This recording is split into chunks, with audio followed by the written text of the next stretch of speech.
Hey, what's up YouTube? Houston here. Look, if you're trying to avoid a hard inquiry on your credit report and you're trying to avoid income verification when trying to find the right credit card, well, today's video we're actually going to be talking about the top 5 credit cards if you're trying to rebuild your credit or you're trying to get high limit credit cards. These are the top 5 credit cards that you may want to take a look at. Now, here's the thing about it. This first credit card, it's a doozy, and I'm gonna tell you why. We're talking about First National Bank of Omaha.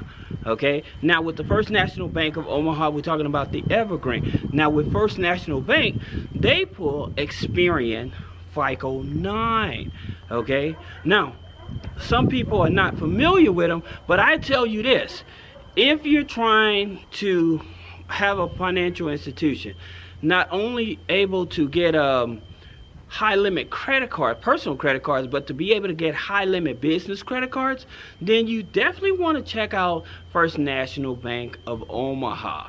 All right, and so I'm going to give you a breakdown of some of the things that most people don't know in terms of they may have tried First National Bank of Omaha, but there's a spread in terms of understanding about their inquiries. Okay, so with First National Bank of Omaha, all right, so you can have 4 inquiries in the first 3 months, all right, and then they will allow to apply and get approved is 6 inquiries within the first 6 months. Okay, then if you have 21 inquiries within that 24 months, then they still you still have a possibility of being approved with them. Okay, so are they inquiry sensitive?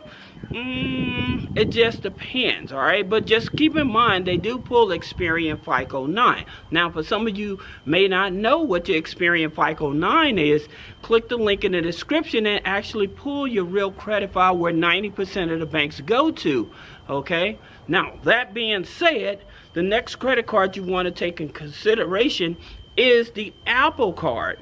And here's the interesting thing about the Apple Card. It's issued through Goldman Sachs. It's TransUnion FICO 9. But people have been able to get approved for this card without the inquiry showing up on their credit file. That's right.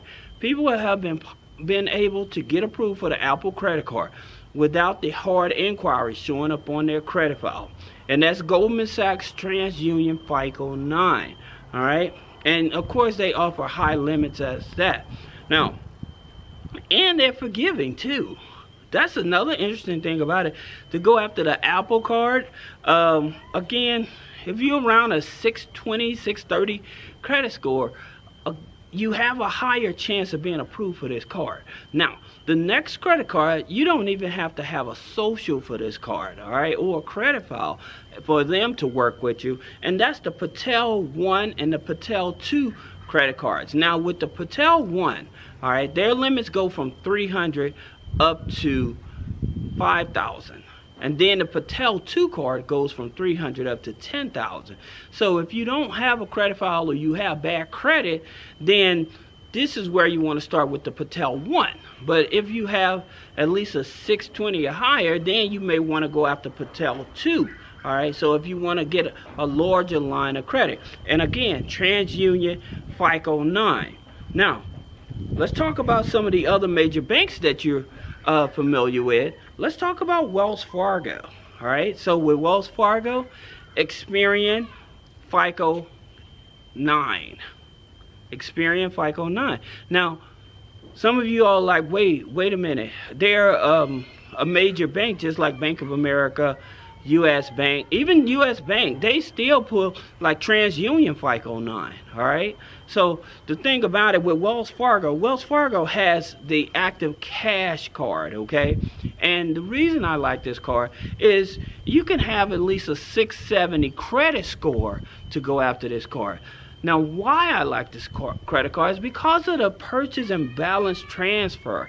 They give you up to 15 months of no interest on purchases and balance transfer. So if you guys have high balances on other credit cards, or you trying to get control of your credit card, revolving debt or whatever, then this may be that card for you to be able to shift some of that high balance over, so it'll lower your DTI, your debt to income ratio. Now, before we go into this other card, I want to help you all understand in terms of the qualifying method to go after these cards. One, it's all about income. All right, and I always tell you that if you have a spouse, make sure that you include their income. If that spouse is in the household, you should be including that income on the application.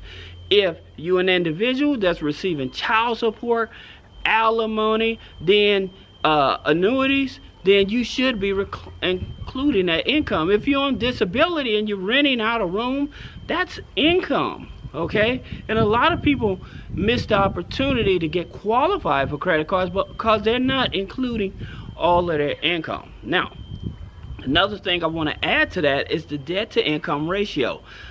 For most of these here cards, it's usually, like, with the exception of the Apple Card. Apple Card will work with you at a 75% DTI, debt to income ratio.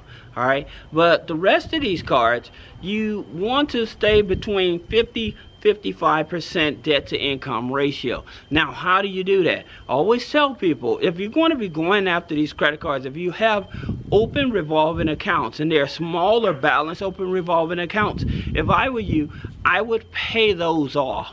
Okay, I will pay them down to zero. So say if there was $1,000 or less, I would set my accounts up from smallest to largest, and I'll pay them all down to zero if I could, and or at least under 10%. Now, the reason is, again, because of debt to income ratio, and it also shows lenders that you're not actually struggling for credit, you're actually managing credit. All right, another thing you have to also, if you have like open revolving accounts, if you have like maybe 6 or 7 accounts, I would say, let's be more reasonable, between 4 to 6 accounts that you recently opened, then I probably would chill and let those season for about 6 months. Okay, I'll probably relax on applying for credit cards and give those other credit cards a chance to season. All right, and then go after these other low-hanging fruit credit cards. All right, and that's going to help you.